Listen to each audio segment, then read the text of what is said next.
बिस्मिल्लाहिर्रहमानिर्रहीम। अस्सलाम वालेकुम जी। मैं हूं आपका होस्ट चौधरी इरफान ज़ीर। आपको sports on PSL special transmission में वेलकम कहता हूं जी। कल एक और मुकाबला देखा गया जी, लाहौर कलंदर और मुल्तान सुल्तान का। और हमने देखा कि लाहौर कलंदर ने 5 विकेटों से विक्ट्री हासिल की। ये काफ़ी दफ़ा हमने ये डिस्कशन जो है पोस्ट मैच में सुनी कप्तान की तरफ से, मोहम्मद रिजवान की तरफ से, कि ji we are short 15 to 20 run.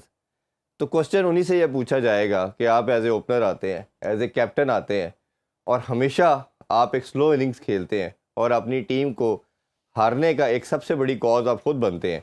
और फिर पोस्ट मैच प्रेजेंटेशन में आप ये बात करते हैं कि ji we were short 15-20 run, और आप पहली बॉल से लेके लास्ट बॉल तक भी विकेट पे मौजूद रहते हैं, बट टीम आपकी हमेशा हारती चली जा रही है। तो ये आपकी पाकिस्तानी टीम में भी माइंडसेट नज़र आया और आपका ये लीग क्रिकेट में भी नज़र आया, और इसी माइंडसेट ने शायद पाकिस्तानी क्रिकेट को इस नहज पे लाके खड़ा कर दिया कि आप जो एक बात करते हैं मॉडर्न डे क्रिकेट के लिहाज से, या जो एग्रेसिव अप्रोच की बात करते हैं, ये क्लैरिटी के साथ हमें नज़र आ रहा है, बहुत क्लियर है, ऑब्वियस है कि हमारी क्रिकेट जो है इसमें लैग कर रही है। ये सबसे बड़ा रिस्पॉन्सिबिलिटी शायद इन्हीं 3-4 जो हमारे कैप्टन्स हैं जो इस PSL के, उन पे ऊपर जिम्मेदारी बनती थी।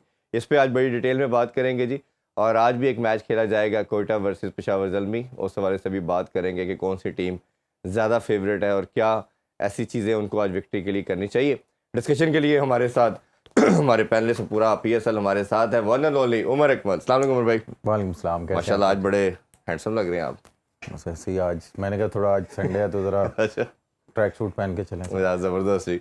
अच्छा उमर भाई, जो मैंने आगाज़ इंट्रो में किया है, ये तो कल कमेंटेटर को भी मैंने सुना, मैं कल ग्राउंड में भी था, और फैंस भी बड़े मायूस देखे इस तरह के माइंडसेट, इस तरह की बैटिंग की वजह से। और हर मैच से पहले हम यही बात कर रहे हैं, आपने इस पर काफ़ी बात की है कि फ़ैन्स जो हैं वो एंटरटेनमेंट देखने आते हैं, वो स्कोर देखने आते हैं। बट ये कप्तान से ही मैं स्टार्ट करूँगा, ये कप्तान की क्या सोच है कि जब ग्राउंड में होता है, जब वो कर सकता है तब करता नहीं है, और पोस्ट मैच में कहता है जी वो जी 15-20 रन हमने कम बनाए हैं। तो भाई जब तुम मैच ग्राउंड के अंदर थे, तुम नहीं बनाने थे, आप ही विकेट पे आके 20 ओवर खेल के गए हैं, और बाद में आप हर मैच में कहते हैं अगले मैच में हम कर रहे हो, अगले मैच में फिर वही स्टोरी आप बोलते हैं। तो ये फ्रेंचाइज क्रिकेट की अगर बात करें, पाकिस्तान का तो रोना हम रोते ही हैं, तो कोई इनको पूछने वाला नहीं है। ये इतने, वो कहना चाहिए टिमड हैं, या वो पता नहीं, मेरे पास तो अल्फाज ही नहीं आ रहे कि इनको कुछ कह ही नहीं पाते वो, और ये अपनी मर्जी कर रहे हैं। देखें, सबसे पहले तो इरफान भाई, जिस तरह की हम लोग पिछले 2-3 दिन से बात कर रहे थे कि विकेटें उस तरह की नहीं मिल रही, हमारे क्रिकेटर उस तरह की विकेट नहीं बना रहे थे। अगर अल्लाह अल्लाह करके उस तरह की विकेट हमें मिल गई थी, और जो क्राउड चाह रहा था कि भाई हम जाके एंटरटेन हों, हल्ला गुल्ला करें, जाके टीमों को सपोर्ट करें, लेकिन जिस तरह रिजवान खेला ऊपर से, आप ये देखें कि रिजवान ने 50 कितनी बॉलों पे किया, 41 बॉलों पे, हाँ तकरीबन, ठीक है। उसके बाद उसने बूस्ट मारा है। T20 में आप 50 करने के बाद बूस्ट मारते हैं तो उस चीज़ का फ़ायदा नहीं है। बिल्कुल ऐसे ही। आप जब T20 में एज ए ओपनर जाते हैं, आपको मैक्सिमम मैं कहता हूँ एज ए ओपनर 15 से 20 बॉल लगते हैं, आपको पता चल जाता है कि भाई विकेट का बिहेवियर कैसा है, आप उसके अकॉर्डिंगली आप खेलना शुरू कर देते हैं। लेकिन वो पता चल जाता है, लेकिन वो मैं वही बता रहा हूँ ना, लेकिन वो क्या है कि वो पहले 50 उन्होंने किया है, उसके बाद उन्होंने वो कहते हैं ना जी मारना शुरू कर दिया है। वही बात आ जाती है कि हम बहुत बोल चुके हैं कि यार ओपनर हमारे ये कर रहे हैं, ये कर रहे हैं। मेरा ख्याल है अब तो हमें भी बात करते हुए अब शर्म आना शुरू हो गई है। लेकिन उनको नहीं आ रही। नहीं, देखें उनका, देखें एज ए प्लेयर देखें, एज ए प्लेयर उनको ये सोचना चाहिए कि यार हमारे पे क्यों इतना बात, हमारे पे इतनी क्यों बात हो रही है, हम इसको क्यों नहीं इम्प्रूव कर सकते। अगर हम इम्प्रूव करेंगे, इसमें हमारा भी फ़ायदा है, हमारी फ्रेंचाइज का भी फ़ायदा है, और पाकिस्तान टीम का फ़ायदा है। तो ये अगर इस तरह का माइंडसेट लेके चलेंगे तो मुझे खुद बताएं कि इनका ऑटोमेटिकली नाम बड़े से बड़ा होता जाएगा। लेकिन ये खेल ही अपने लिए रहे तो फिर बंदा इसका क्या इस पे क्या बात करे, मुझे आप खुद बताएं। ये देखे ना, ये सब ने ये बात बोली और सारे इस बात पे कायम है कि ये जो माइंडसेट इनका है, और ये जो टिमिड अप्रोच की बात करते हैं। कल बासत अली को मैं साहब को सुन रहा था, बादिद खान को मैंने सुना, मतलब हर जो एक्स क्रिकेटर है वो ये बात कर रहा है कि ये इतना पाकिस्तान क्रिकेट के लिए हर्टिंग है, डैमेजिंग है, हम उनसे ज़्यादा डिमांड कर रहे हैं जो हमारा प्रॉब्लम है। और बोर्ड को मैं ये कहूँगा कि अगर इस माइंडसेट के साथ ये चल रहे हैं, चले फ्रेंचाइज लीग को तो आप छोड़ ही दे, वो तो उनका अपना पैसा लगा है, वो चाहे किसी को भी गली से उठा के खिला दे। अगर नहीं वो मान रहे आपकी, तो आपको अब चाहिए कि ऐसे माइंडसेट से, मेरा ख्याल है अब टाइम आ गया उमर भाई कि इजाज़त ले लेनी चाहिए कि हमने पाकिस्तान को आगे बढ़ते हुए देखना है। देखें, आप यहाँ पे बैठे हैं, मैं यहाँ पे बैठा हूँ, ठीक है, आप किसी को भी यहाँ पे लाके बैठाएंगे ना जिसकी नॉलेज नहीं भी होगी, आप उसको फ्री के पैसे देंगे, फ्री की एंटरटेनमेंट देंगे, ट्रैवल देंगे, वो तो खुशी से करेगा। जो बंदा यहाँ पे जिसको लाके बिठाया है, आपने उस जड़ को पकड़ना है। ऐसे ही आप सिलेक्टरों को पकड़ें, आप इन लड़कों को ना पकड़ें। इन लड़कों का तो काम है, आप ये देखें कि कल को मैंने ये लफ्ज बोले, कल को मेरे पे भी ये बात आएगी ना, मुझे खुशी होगी। नो डाउट, जो मैंने पिछले प्रोग्राम में बोला कि सरफराज को बोलना चाहिए था, समझ रहे कि सरफराज को बोलना चाहिए था कि भाई उमर के साथ ज्यादती हुई है।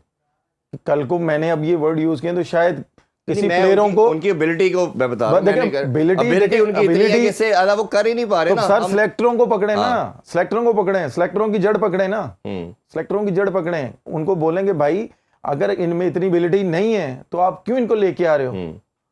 अगर आप इनको लेके आ रहे हो, जब बड़े मैच आते हैं तो ये कुछ करते नहीं है। छोटे मैचों में A B C टीमों के खिलाफ ये स्कोर करते रहते हैं, नाम बड़ा होता जाता है जी, ठीक है। जब कोई बड़ा मैच आता है, मुश्किल कंडीशन आती है, यही आपके सारे प्लेयर एक्सपोज हो जाते हैं। ऐसे ही है। फिर आप भी बोल रहे हैं, मैं भी बोलूंगा कि यार इनकी एबिलिटी यही है। ये डिपेंड करता है, जैसे हम स्टार्टिंग में हमने बोला है कि हमारी जो डोमेस्टिक क्रिकेट है ना इरफान भाई, वो जब तक अच्छी नहीं होगी, उसको आप रिस्पेक्ट नहीं देंगे, हमारा हाल इसी तरह होता जाएगा। और ये तो एक खैर बड़ी लंबी डिबेट। अच्छा, मेरा एक और आपसे मैच के ऊपर भी बात करते हैं, बट ये मेरा ज़रूर जानना चाहूँगा, आप भी इस सिस्टम के अंदर 15-20 साल से हैं। अब पाकिस्तान का हर क्रिकेटर आप किसी के भी नाम उठा के देख लें, उसका स्टार्ट ऐसे स्टार्ट होता है कि जी ये दुनिया में सबसे टॉप पे जाएगा और ये राज करेगा। जैसे आप और अहमद शहजाद आए थे तो उधर विराट कोहली के साथ आपको ख़ासतौर पर रिलेट किया जाता कि जी ये इक्वलेंट है। आमिर आया तो वो तो हमारे पास दूसरा वसीम अकरम आ गया। फिर नाम लेना शुरू करें, अभी इस करंट टीम के अंदर भी बाबर है, रिजवान है, शहीन है, हसन अली है, फ़हीम है, इमाद है। ऐसे स्टार्ट हुए कैरियर के, लगता था कि ये तो शायद दुनिया के सारे रिकॉर्ड तोड़ देंगे, बट हमने देखा कि 5-6 2-3 साल के बाद डिप शुरू होता है और डिप फिर इतना ज़्यादा होता है कि वो स्टेबल भी नहीं रहता, डिप ही रहता है। ये वैसे क्या रीज़न है कि इन द कॉन्ट्री दुनिया के अंदर क्रिकेटर जो है वो इवॉल्व होते हैं, उनका नाम बड़ा होता है, बट इन पाकिस्तान ये नीचे जाती है? इसकी असल बेसिक रीज़न क्या समझते हैं? क्या कुछ चीज़ें अचीव करने के बाद वो माइंडसेट उनका क्लियर हो जाता है, यार मैंने जो लाइफ में अचीव करना था, घर गाड़ी बंगला ठीक है, बस मैंने इतनी मेहनत करनी है? या ऊपर लोग ऐसे नहीं है मेंटोर के जो उनको ये मोटिवेट ही नहीं करते कि भाई आपकी मंजिल वो बहुत आगे है, रोनाल्डो की तरह अगर हम मिसाल देते हैं या कोहली की मिसाल देते हैं, ऐसे आपने ऊपर जाना है? पहली बात तो ये, मैं देखें यहाँ पे आपने जिनके नाम लिए, मैं किसी की भी बात नहीं करूँगा। और दूसरी बात ये है कि मेरा और विराट का तो मैच बनता ही नहीं है। मैं नंबर 6 पे खेलने वाला, वो नंबर 3 पे खेलने वाला, या तो वो नंबर 6 पे आके उस तरह की परफॉर्मेंस करें। देखें क्लास की बात, मैं क्लास देखें, मैं वही बात बना, या तो वो नंबर 6 पे आके इस तरह का परफॉर्म करे, या मैं नंबर 1 पे नंबर 3 पे जाके उस तरह का परफॉर्म करूं, या मैं कंटिन्यूस खेलता रहूं ना, तो फिर होता है। ठीक है, अब जैसे वनडे में आप विराट की और बाबर को कंपेयर कर सकते हैं, ठीक है, लेकिन एज ए मिडल ऑर्डर और नंबर 3 पे खेलने वाला नहीं। अब वही बात आ जाती है कि भाई मैं किस बेस पे बाहर हूं। मैं यहां पे एक सवाल आपसे भी करता हूं, मैं अपनी पाकिस्तान अवाम से भी करता हूं कि मैं किस बेस से बाहर हुआ हूं, मुझे आप खुद बताएं। शायद आपने बोर्ड के खिलाफ बात की थी, आपने केस किया था? मैंने नहीं किया था, सबसे पहले उन्होंने किया था। अच्छा, तो आपने डिफेंड किया शायद? जी, जाहिर सी बात है, मुझे अपनी रिस्पेक्ट, अपनी फैमिली की रिस्पेक्ट फर्स्ट प्योरिटी है मेरी। मैंने कभी पाकिस्तान का नाम नीचे नहीं होने दिया, हमेशा पाकिस्तान के फ्लैग को ऊपर रखा है, जो कि हमारी हमारी पाक आर्मी भी ऊपर रखती है पाकिस्तान के फ्लैग को। तो फिर अगर मैंने कभी ऐसा काम नहीं किया, मेरी फैमिली ने ऐसा काम नहीं किया, राइट था उसको डिफेंड करना, बिल्कुल, तो मैं क्यों ना करूं उसको, मुझे खुद बताएं। लेकिन अभी तो आपको आप ये देखें, फिटनेस की वजह से आपको बार बार ये बोलते हैं। बिल्कुल, आप बिल्कुल ठीक कह रहे हैं इरफान भाई। आप वही बात आ जाती है ना कि किसी भी प्लेयर के बारे में कोई बूस्ट मारना हो तो भाई जो सारा सीन चल रहा है उसी तरह चलते रहो। मैं कह रहा हूं आए जी मेरे साथ सबके फिटनेस टेस्ट लेना। मैंने तो 3-4 स्टेटमेंटों में बोला है कि जी पाकिस्तान का सारा मीडिया बुलाओ, ठीक है, जितने भी आपके सेंटर कॉन्ट्रैक्ट प्लेयर हैं और जो डिमांड है सेंटर कॉन्ट्रैक्ट की वो लाइव दिखाएं पूरी दुनिया पे, फिर पता चलता है। लेकिन क्या है कि किसी के लिए रूल्स डिफरेंट हैं, किसी के लिए डिफरेंट हैं। मैंने कितनी अपनी स्टेटमेंटों में बोला है कि प्लीज खुदा के लिए सबके लिए रूल एंड रेगुलेशन एक रखें। कोई ये ना देखे जी ये हमारा फेवरेट है, ये नहीं है।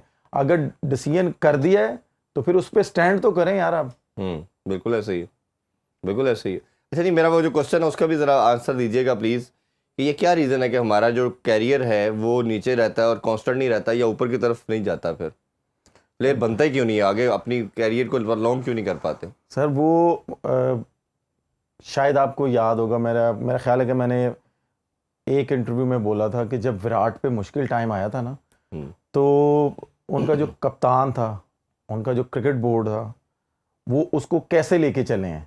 वो ये नहीं उन्होंने कहा कि भाई विराट ख़त्म हो गया, विराट अब 50 का प्लेयर रह गया। वो क्या करते थे उसके साथ कि एक सीरीज़ खिलाते थे, एक सीरीज़ उसे बिठाते थे कि भाई वो टच में भी रहे, अवाम की नज़रों में भी रहे, ठीक है, और इसकी दोबारा इसी तरह फॉर्म वापस आएगी। अब आप ये देखें कि वो जब दोबारा वापस आया है तो इस टाइम वो आपकी पूरी दुनिया की क्रिकेट का आइकॉन बना हुआ है। ऐसे ही उसकी वजह से इंडियन क्रिकेट बोर्ड को कितनी इनकम आ रही है? एग्रीड, बहुत ज़्यादा। ठीक है, ये प्लेयर बनाना ये पाकिस्तान क्रिकेट बोर्ड का काम है। ठीक है, कि अगर हर ये पांचों फिंगर एक तरह की नहीं है इरफान भाई, कोई किसी की नेचर डिफरेंट होती है, किसी की नेचर डिफरेंट होती है। आपने उसकी नेचर के मुताबिक उसको लेके चलना है और उससे काम लेना है। उससे ये नहीं करना कि भाई तेरा तू स्टेट है तो तू गिर जा, वो नहीं गिर सकता भाई, उसको स्टेट रहने में उससे काम ले लो यार। लेकिन आप फिर उस पे अना का मसला बना लेते हो कि नहीं यार इसने मेरी बात क्यों नहीं सुनी। और इसमें सबसे ज्यादा प्रॉब्लम होती है हमारे जो सीनियर प्लेयर है ना, जो हमारे लेजेंड हैं, जब वो कोच बन के आते हैं वो कहते हैं कि यार असी इंज नहीं किया तो तुसी क्यों कर रहे हो भाई। आपके ख्याल में कि ये 5-7 साल में कोई हमने प्लेयर बनने ही नहीं दिया, कोई सुपरस्टार ही नहीं बनने दिया, तो प्लेयर की रिस्पॉन्सिबिलिटी नहीं आती कि वो भी इवॉल्व होते? सर देखें आप कौन से टाइम की बात करें, 5 साल कौन सा? ये अभी जो 5-7 साल के अंदर, चले 2017 से अभी तक की बात कर लेते हैं आप जी, कि कोई भी हमारा प्लेयर ऐसा नहीं है जिसकी परफॉर्मेंस बेहतर से बेहतर हुई हो, जिसे हम कहें कि स्टार बन गया हो। कोई एक नाम भी नहीं हमारे सामने आता। हालांकि ये जितने मैंने लड़के नाम लिए सब ने स्टार के तौर पे स्टार्ट किया अपना कैरियर। फ़खर जमान, बाबर आजम, मैंने नाम सबके लिए पहले, फ़हीम की बात करें, इमाद की बात करें, शदाब की बात करें, हसन अली की बात करें, बट अब डिक्लाइन की तरफ है कैरियर। इन सब ने फिटनेस टेस्ट पास किए करते ही होंगे जो जारी बात टीम में खेल रहे हैं। आप हंस के क्यों बोल रहे हैं? नहीं मुझे, मैं तो मौजूद नहीं होता ना उधर। यही बात होती ना, जब चैंपियंस ट्रॉफी की बात हुई थी तो मैं भी बोल रहा था कि यार ये लोग वहां पे नहीं थे जो ये बातें कर रहे हैं, सिर्फ हम 3 लोग थे। बात वही आती ना कि जब तक अपनी आंखों से और कानों से सुन ना लो, किसी की बात पे क्यों ट्रस्ट कर रहे हो?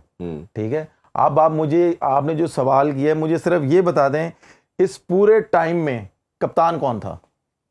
बाबर ही था मोस्टली। तो फिर आपको बाबर को पकड़ना चाहिए ना कि आपने उसको इतनी अथॉरिटी दी है। जैसे आपको भी पता है कि मैं एज ए कप्तानी पे उस पर बहुत ज़्यादा क्रिटिसाइज करता हूँ, लेकिन एज ए प्लेयर मैं करता हूँ कि यार ठीक है उसने परफॉर्म किया हुआ है पाकिस्तान के लिए, लेकिन एज ए कप्तान आपने उसको वनडे, T20 टेस्ट मैच की इतनी ज़्यादा अथॉरिटी दे दी थी, तो किसका काम बनता था? किसका काम बनता था? ये तो बाबर का ही बनता था कि 2 टीमें बनाता, 3 बनाता, ये प्लेयर डेवलप करता। मैं तो एग्री करता हूं इस बात पे। मैं बात वही कर रहा हूं ना कि कम से कम BC टीम बना के छोड़ता, कहता जी अब मैंने क्रिकेट खेलनी है। आपने जैसे बोला कि जी बड़े सोर्सेज हैं लड़कों के पास, आपके पास आते हैं कि जी ये जब आउट होके आते हैं T20 में हमें 8 बॉलें मिलती हैं, 10 बॉलें मिलती हैं, जी जाओ जी 20 करके आओ, 35 करके आओ। तो हम कहते हैं जी हम कैसे करें, ऊपर से सारा आप कराते हो तो ये भी खुद खेल लिया करो। ठीक है, वही बात आती है ना कि आपने जो बोला कि यार ये प्लेयर्स क्यों नहीं आगे आते, तो भाई अगर ये इस तरह की चीज होती है, अगर आप में इतनी विल पावर है, अगर आप समझते हो कि यार हमारी परफॉर्मेंस ऐसी है, तो भाई ये मीडिया पे क्यों नहीं आ रही बात? बिल्कुल ऐसे ही वो बतानी चाहिए ना कि भाई देखिए मेरा थोड़ा सा डिफरेंट क्वेश्चन इसका पार्ट, आपकी बात से मैं एग्री करता हूँ और हम इस पर मुसलसल बात भी कर रहे हैं, लेकिन मेरा पॉइंट ये है, ये मसाइल हमने 90s में भी देखे, हमने ये अर्ली 20s में भी देखे, 2010 से 2017-18 तक भी देखे, लेकिन प्लेयर बनते रहते थे, प्लेयर अपना नाम बड़ा करते रहते थे। यूनुस भी इसी सिस्टम से बना, शुएब अख्तर भी इसी सिस्टम से बना, सर उस शाहिद अफरीदी भी इसी सिस्टम से बना, सर तो मैं आप क्यों नहीं ये बन पाते? सर मैं बताता हूँ सर, मैं 2009 से मैं भी खेल रहा हूँ, ठीक है।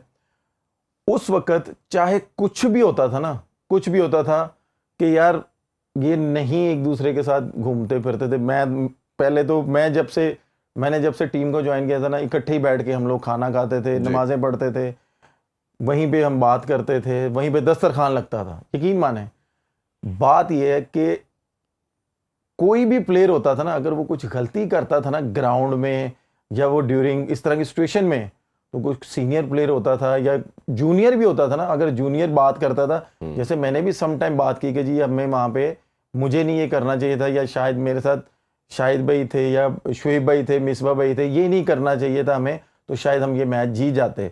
तो हम लोग इन चीज़ों को पॉजिटिव लेते थे जी। और हमें एक दूसरे पे ट्रस्ट था। इसीलिए जब तक मैं खेला हूँ, ये शायद नहीं 2016 तक मैं खेला हूँ, उस टाइम में आप ये देखें कि हमारे पास कितना कितना बड़ा नाम था और हैंडल उन्होंने कैसे किया शाहिद भाई ने, या हमारे उस वक्त जो कोच थे उन्होंने कैसे हैंडल किया। उन्होंने, शुएब भाई छोटा नाम नहीं है, शुएब अख्तर छोटा नाम नहीं है हमारे पाकिस्तान का, वो डिफरेंट कैटेगरी है। उन्होंने उनके मुताबिक उनसे परफॉर्म लिया है जी। यूनस भाई डिफरेंट हैं, यूसुफ भाई डिफरेंट थे, मिसबा भाई डिफरेंट थे, शुएब भाई डिफरेंट थे, कामरान अकमल डिफरेंट था, इमरान नजीर डिफरेंट था, सलमान भाई डिफरेंट था। उन्होंने अना का मसला नहीं बनाया बिल्कुल ऐसे कि भाई ये पहनते क्या हैं, ये इन्होंने ग्लासेस क्यों पहने हैं। वो कहते थे जो मर्जी करो, परफॉर्म करके दो, परफॉर्म नहीं करोगे तब मैं नहीं छोड़ूंगा आपको। बात ये होती है, जब उसके बाद ये काम शुरू है तो वो उस वक्त यार ये निपाना की शुरू करता है, गाने की सुनता है, गाने का सुनता है, टीम मैन नहीं का। वो यार अब दुनिया की जितनी टीमें देख लें, वो उन्होंने हेडफोन लगाए होते हैं, तो क्या वो टीम मैन नहीं होते? अपने अपने रिलैक्स रखने का हर प्लेयर को देखिए, हर स्पोर्ट्समैन अपने आप को रिलैक्स कैसे रखता है वो उसको पता है। लेकिन ये हमारे यहाँ पे कोई हेडफोन लगा ले, जिंदा मिसाल मैं आपके सामने बैठा हूँ, मुझे म्यूजिक का शौक है, इसमें कोई बुरी बात थोड़ी है भाई। मैं नमाज़ें भी पढ़ता हूँ, अल्हम्दुलिल्लाह, दीन और दुनिया साथ साथ है, ठीक है। अब मैं ग्राउंड से जाते हुए, होटल से ग्राउंड का रास्ता 40-45 मिनट्स का है जी।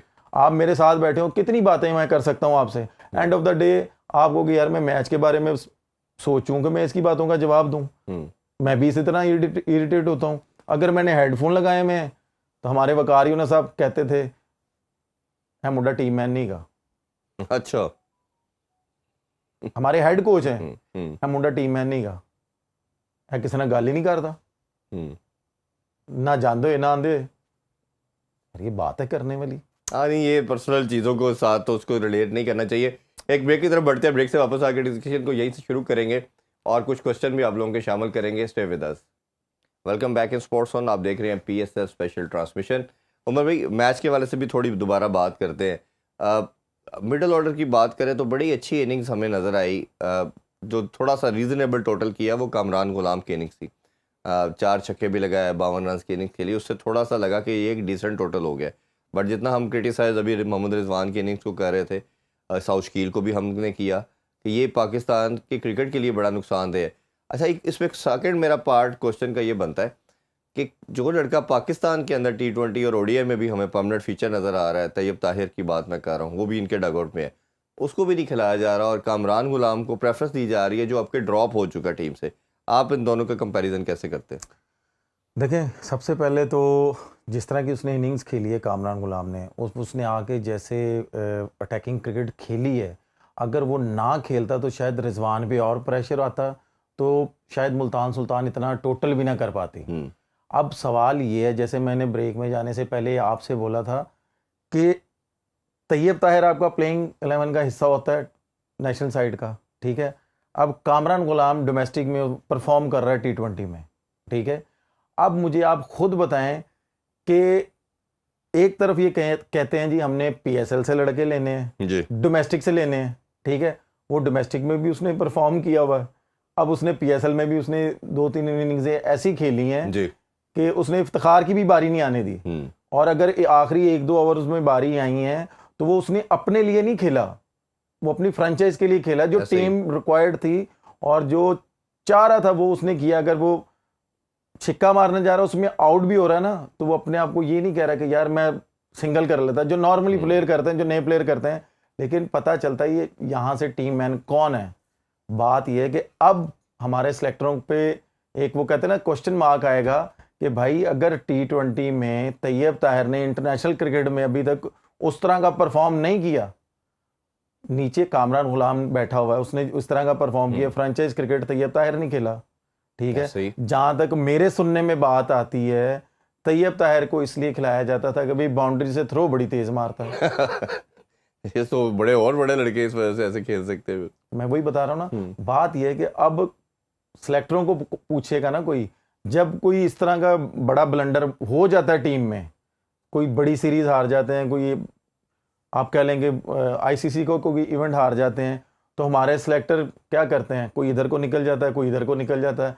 फिर आप ये देखें, जब तक हमारे सिलेक्टरों का एक चीफ सिलेक्टर नहीं ना होगा। ये अगला मेरा क्वेश्चन यही था कि ये 2 साल से हम देख रहे हैं, 1.5 साल से, कि हमेशा से हमारा, ये हमने पहले भी बात की कि हर टाइम के अंदर एक चीफ सिलेक्टर होता है। और ये 3 दिन पहले भी हमने गालबन बात की थी कि सिलेक्टर शायद 1-2 होने चाहिए या 3 होने चाहिए, उनका फिर एक हेड हो जो चीफ सिलेक्टर हो। ये 5 बना देते हैं, इरफान भाई, सिलेक्टर नहीं है। इरफान भाई असल में ना ये पाकिस्तान है, और आपको भी पता है कि जिसको ऑब्लाइज करना होना उसके लिए कोई ना कोई फ्री की सीट निकल आती जी, ठीक है।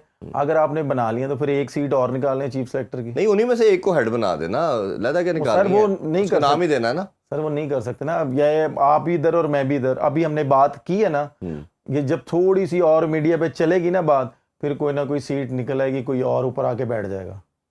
आप ये देखेंगे, आप ये बात कर रहे हैं काउंटेबल होने के लिहाज से कि कल को अगर आप मेंटोर्स हैं, मुझसे ऊपर कौन है?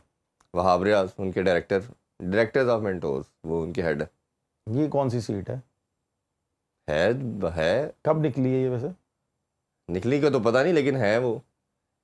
लेकिन ये चीफ सेलेक्टर तो दुनिया में कोई कभी किसी टाइम पे हमने नहीं देखा कि ना होता हो। ये अब पाकिस्तान में हो रहा है कि कोई चीफ सेलेक्टर। दुनिया में जितनी भी क्रिकेट होती है इरफान भाई, जितनी भी टीमें खेलती हैं, छोटी से छोटी, बड़ी से बड़ी, वो चीफ सेलेक्टर के साथ ही चलती हैं। ऐसे ही है। और हमारे पाकिस्तान में क्यों नहीं चल रही, बड़ा सवाल ये है। नहीं, वो रिस्पॉन्सिबल होता है ना। कल को मीडिया की बात कर ले, बोर्ड के अंदर भी बात कर ले।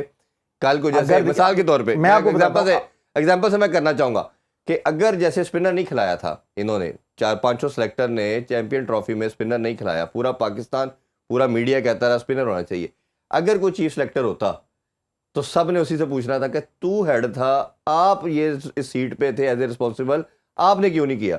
अब कोई था ही नहीं। अब आप कह देंगे, आप किसी भी एक इंडिविजुअल से पूछोगे ना 5 में से, वो कहेगा जी हम 5 का ये फैसला था। अच्छा, एक से पूछेंगे, वो दूसरे पे डालेगा, दूसरा तीसरे पे डालेगा, आप आंसरेबल ही नहीं कर सकते। ये प्रॉब्लम है। बात ये है कि देखें, हमारे जो मोहसिन नकवी साहब हैं, जैसे हम बात करेंगे चीफ सेलेक्टर होना चाहिए, स्ट्रगल किया टीम ने, ठीक है जी।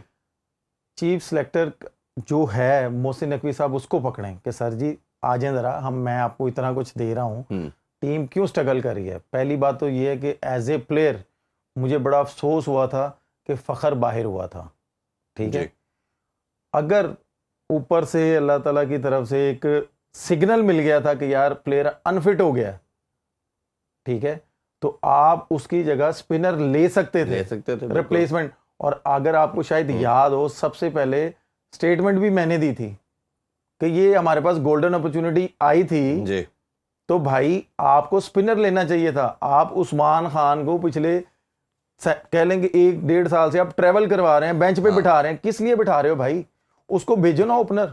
नहीं, वो ओपनर था ना, मैं वही बता रहा हूं ना, उसको भेजो ओपनर। अच्छा, जो आप बात कर रहे हैं ना, चेयरमैन साहब ने मेरे सोर्सेज के मुताबिक इन सेलेक्टर को फ़ोन किया, उन्होंने कहा जी ये गोल्डन अपॉर्चुनिटी आ गया, पूरा पाकिस्तान इस पर चीख रहा है, आप स्पिनर ले लें, मैं आपको इजाज़त देता हूँ, आप ऐड कर लें। उन्होंने 2 घंटे मीटिंग करके दोबारा चेयरमैन साहब को कहा कि नहीं जी, नहीं ज़रूरत, यही ठीक है टीम। तो मैं बात यही कर रहा हूँ ना, मैं बात यही कर रहा हूँ ना कि हमारे मोहसिन नकवी साहब को थोड़ा सा वो कहते हैं ना कि घर में वाली साहब होते हैं, कोई गलती करता है तो हल्का सा उसको टाइट करते हैं, डांट देते हैं, कुछ भी है, ठीक है, हमारे प्लेयर्स हैं, वो उनकी रिस्पेक्ट है, लेकिन मोहसिन नकवी साहब को तो इतना आइडिया है कि किसको किस तरह डील करना है। अगर मोहसिन नकवी साहब उस तरह करें, कोई बुरी बात तो नहीं है।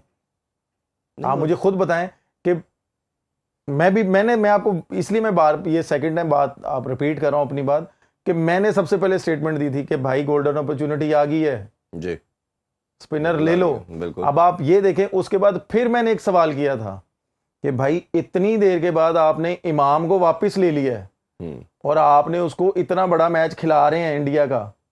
नहीं, अगर इमाम इतना अच्छा था तो पहले होना चाहिए था ना टीम में। बात सुन लेना, हाँ। वो जैसे भी आया इमाम, आपको भी पता है, मुझे भी पता है, उसने परफॉर्म किया नहीं किया, उसको आप एक साइड पे कर दें। आप इमाम को लेके आ रहे हैं, ठीक है, इमाम को आप इतना बड़ा मैच खिला रहे हो। मैंने तब भी ये बोला था कि एज ए प्लेयर मुझे पता है कि इंसान जब कम बैक करता है तो उस पर कितना प्रेशर होता है जी। और ऊपर से इतना बड़ा मैच खेल रहा हो, आईसीसी का इवेंट खेल रहा हो, अगर उसने परफॉर्म कर दिया तो अगले 3-4 साल उसको कोई हिलाएगा नहीं। ऐसा ही अगर उसने ना किया, वो कहां पे स्टैंड करेगा? मैंने उस वक्त ये सवाल किया था अपने सिलेक्टरों से भी, अपने मीडिया से भी, और उस वक्त जो कप्तान थे उस वक्त भी मैंने उनसे ये सवाल किया था कि इतना बड़ा मैच करके आप लेके आए हो यार। नहीं उमर भाई, पॉइंट तो ये है कि आप देखें ना कि पिछले 1-1.5 साल से आपकी बेंच स्ट्रेंथ पे ओपनर कौन कौन बैठा हुआ था, भाई उनको अंदर फेंको ना यार। देखिए, आपका जो 15 का स्क्वाड होता है ना, आपकी नज़र में वो बेस्ट होता है। सिलेक्शन का क्राइटेरिया तो ऐसे ही होता है ना जी, जो आपके बेस्ट 15 लड़के होते हैं वो स्क्वाड में आते हैं, रिजर्व में वो आएगा उनकी जगह पे अगर किसी को इंजरी हो गई है। तो जो बेंच पे बैठा हुआ है, खेलने का पहला हक तो उसी का है ना। जो बाद में स्क्वाड में आ रहा है वो तो उसकी बेंच वाली जगह पे आएगा, और जो पहले स्क्वाड के अंदर है उसका काम है, उसकी जगह बनती है कि मैच खेले। तो उस्मान खान जो यूए की कंडीशन की बात करें, या 2 साल से लेके फिर रहे थे, आप उसको सैर करवा रहे थे, तो उसकी जगह बनती थी उस मैच को खेलना। तो ना कि आपके जो बाहर से ला के बंदा करेगी। ये तभी होगा ना जब आप किसी का चीफ सेलेक्टर होगा, आप उसको पकड़ेंगे, मीडिया उसके तक जाएगा, बोर्ड उसके पास जाएगा। लेकिन अगेन ये फिर रिस्पॉन्सिबिलिटी बोर्ड के करता धरता की आती है कि वो किसी को ठहराएं अकाउंटेबल, बना छोड़ें, उसी से सारे पूछे। वो अब अभी और ड्रामा शुरू हो गया। वो ड्रामा ये है कि पहले जब भी कोई टीम सेलेक्ट होती थी तो आपका चीफ सेलेक्टर आता था और वो आके एक प्रेस कॉन्फ्रेंस करता था, उससे सहाफ़ी सारे आते थे, स्पोर्ट्स जर्नलिस्ट, और वो आके क्वेश्चन करते थे। अब क्या हो रहा है लास्ट कोई साल डेढ़ से, सिर्फ मीडिया रिलीज आ जाती है कि ये प्लेयर है, ये आपकी टीम खेलेगी। यानी कि आप उनसे क्वेश्चन भी नहीं कर सकते, आप पूछ भी नहीं सकते कि कौन सा प्लेयर किस बेसिस के ऊपर आया। मुझे तो अच्छे तरीके से याद है, जितनी देर तक मैं खेला हूँ टीम में, चीफ सेलेक्टरों का काम ही नहीं होता था कि भाई प्लेइंग 11 कौन सी है कौन सी नहीं है। कप्तान और हेड कोच और मैनेजर बैठ के बनाते थे टीम। उस वक्त टीम बाहर भी आ जाती थी और प्लेयरों को पता भी चल जाता था, वो बता देते थे, हमारा टीम ग्रुप होता था। फिर बीच में ये चीज़ें बंद हुई क्योंकि टीम की चीज़ें बाहर आना शुरू होगी, मीडिया पे आना शुरू होगी। फिर क्या होता था कि जी हम ग्राउंड में जाते थे, सर्कल बनता था, उस वक्त वो टीम अनाउंस करते थे, ठीक है। लेकिन आई डोंट नो कि मैं खुद बड़ा होता हूँ कि यार ये पहले टीम अनाउंस कर देते हैं, फिर आप एक किस्म का मीडिया को खुद ही एक मौका दे देते हैं कि यार ये प्लेयर किस नंबर पे खेलेगा जी, ये प्लेयर किस नंबर पे खेलेगा। आप प्रॉपर अपना होमवर्क तो करें। आप ये देखें कि आप, वही बात आ जाती है कि आपने बोला कि पहला चांस किसका बनता था, उस्मान खान का जी, ठीक है। अब इसी को मैं बात को आगे लेके जाऊं, उस्मान खान से पहले किसका चांस बनता था जिसने डोमेस्टिक में इतना परफॉर्म किया हुआ है इरफान भाई। उन प्लेयरों पे या उन बैट्समैनों पे क्या बीती होगी कि यार हम 8-8, 9-9 साल से या 6-6 साल से आगे सिस्टम से कहां से आ गए, 6-6 साल से हम लोग परफॉर्म करें इस मुकाम पे आने के लिए। वो बंदा वहां से आया, सीधा टीम में चला गया। आप ये देखें, इस डिसीजन से आपके डोमेस्टिक के प्लेयर कोई कंट्री छोड़ के जा रहा है, कह रहा है जी हमने वहां पे खेला। उस्मान के, इमाद के और आमिर के आने से जिस तरह ये सिस्टम के अंदर लाए गए, तीनों से बहुत बड़ा जोल्ट आया था। लेकिन मैं तो उससे भी अगली बात करूं कि अगर कर ही लिया सिलेक्ट आपने, सर तो फिर भी नहीं खिला रहे। सर मैं वही बात करने लगा ना कि कप्तान पे डिपेंड करता है, कप्तान पे ही डिपेंड करता है, जितनी अथॉरिटी थी उसके पास। लेकिन कप्तान पे तो बहुत ज्यादा डिपेंड करता है, बट अनफॉर्चुनेटली जो पहले कप्तान बने उन्हीं किया, जो अब भी कप्तान बने हैं वो भी सिर्फ अपनी गेम का ही सिर्फ सोच रहे हैं। ब्रेक की तरफ बढ़ते हैं, ब्रेक से वापस आके थोड़ी सी मैच के हवाले से मजीद बात करेंगे और जो आज मैच खेला जाएगा उस हवाले से भी डिस्कशन करते हैं। हमारे साथ रहिए। Once again welcome back in PSL special transmission. Umar भाई, ब्रेक से पहले जब बात कर रहे थे, थोड़ा सा लाहौर कलंदर की मैं बात भी करना चाहूँगा। उनकी जो विक्ट्रीज अब आना शुरू हो रही है, या परफॉर्मेंस की बात करें, जो सबसे बेहतर performance in terms of batting कर रहे हैं, और जो बर्डन की हम बात करते थे कि फ़खर राज ना करे तो टीम हार जाती है, सिकंदर रजा ने वो करके दिखा दिया। कि उसके अलावा कि फ़खर अगर नहीं करेगा, आल्दो के Mitchell man of the match थे, 68 रन किए, बट जो क्रूशियल इनिंग्स टाइम के ऊपर आके टाइमली खेली वो सिकंदर रजा ने।